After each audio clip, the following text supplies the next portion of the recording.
ជំរាបសួរពុកម៉ែបងប្អូនថ្ងៃនេះចង់បង្ហាញអំពីទេសភាពមួយកន្លែងដែលមានសម្រស់ស្រស់ស្អាតគួរឲ្យទាក់ទាញនេះគឺជាទិដ្ឋភាពនៅ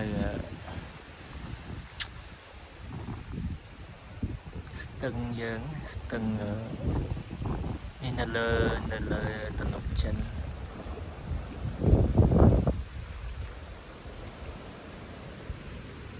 ស្ទឹងនេះ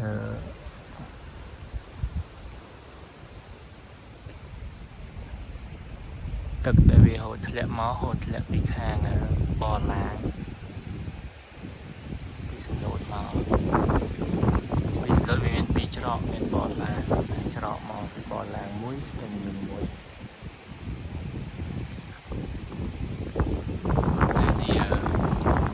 ច្រកពីបរឡាងមកហើយចំណុចកន្លែងនេះគឺស្ថិតនៅក្នុងភូមិផ្លូវមាសឃុំផ្លូវមាសស្រុកភូមិផ្លូវមាសឃុំផ្លូវមាសស្រុករតនដុលតែកន្លែងនេះកន្លែងវត្តផ្លូវមាសចាស់វត្តផ្លូវមាសចាស់នេះគេកាត់ចូលទៅស្រុកសំឡូតហើយរាល់ថ្ងៃនេះហើយឈ្មោះគេហៅឈ្មោះវត្តផ្លូវមាសចាស់ឃើញមកកន្លែងនេះមានទេសភាពស្អាតនៅជាប់មាត់ស្ទឹងហើយកន្លែងទឹកធ្លាក់យើងហូរប្រសពគ្នានៅមុខ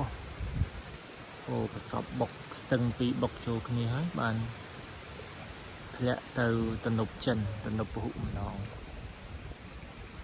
ស្ទឹងមួយទៀតនៅខាងនោះហ្នឹងថតអត់បានថតវាក់ទៅពេក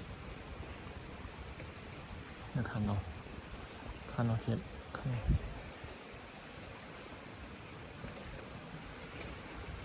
អានេះទឹកនេះធ្លាក់ចេញទៅទំនប់ចិនចេញទៅអូទទាចេញទៅថ្វាកស្ទឹងថ្វាកយើងហ្នឹង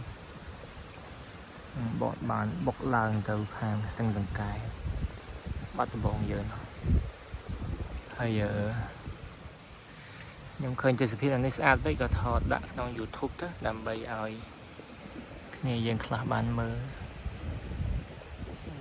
ខ្លះមិនបានមើលក៏អត់ទៅតាមហ្នឹងទៅ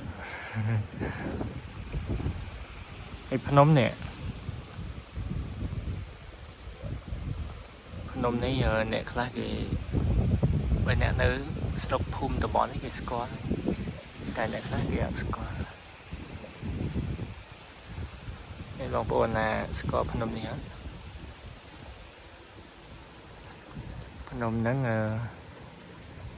ចំណុចព្រំប្រទល់ស្រុករតនមណ្ឌលនិងស្រុកសំឡូតនិយាយរួមឆ្លងស្ពានមកគេហៅស្ពានដងតុងណាឆ្លងស្ពានដងតុងមកចូលមកស្រុកសំឡូតដែរហើយអ្នកខ្លះគេហៅភ្នំនេះភ្នំដងតុងអញ្ចឹងណាពិតដងតុងគេហៅស្ពានដងតុងពិតភ្នំនេះភ្នំគេហៅភ្នំជីប៉ាងភ្នំជីប៉ាងឬតាមតាកែហៅដែរមិនដឹងមិនមិនសូវច្បាស់តែបើតាមចាស់គេហៅភ្នំជីប៉ាងហើយកន្លែងយើងឆ្លងគេហៅស្ពានហ្នឹងគេហៅស្ពានដងតុងកន្លែងហ្នឹងមិនដឹងថាមានប្រវត្តិអីយ៉ាងម៉េចយ៉ាងម៉ាមិនដែលដឹងមួយថ្ងៃណាតនីបានជួបមេភូមិអីសួរនាំគាត់លេងតាក់ទងប្រវត្តិភ្នំប្រវត្តិស្ពានអីចឹងណាតែខ្ញុំឃើញនៅទេសភាពឡើងនេះវាលហើយវាស្រួលហើយស្អាតអញ្ចឹងក៏ថតបខុសបង្ហាញទៅឥឡូវនេះនៅចំណុចនៅក្នុងវត្តផ្លូវមាសចាស់វត្តនឹងលោករៀបចំរចនាសម្ព័ន្ធហើយនឹងបែបម៉ត់ទីអារាមទេសភាពល្អស្អាតក្នុងទីអារាម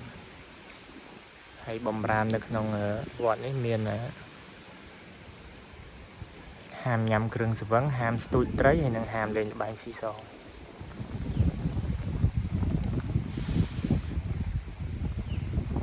សង់លោកកំពុងតែធ្វើកិច្ចកម្ម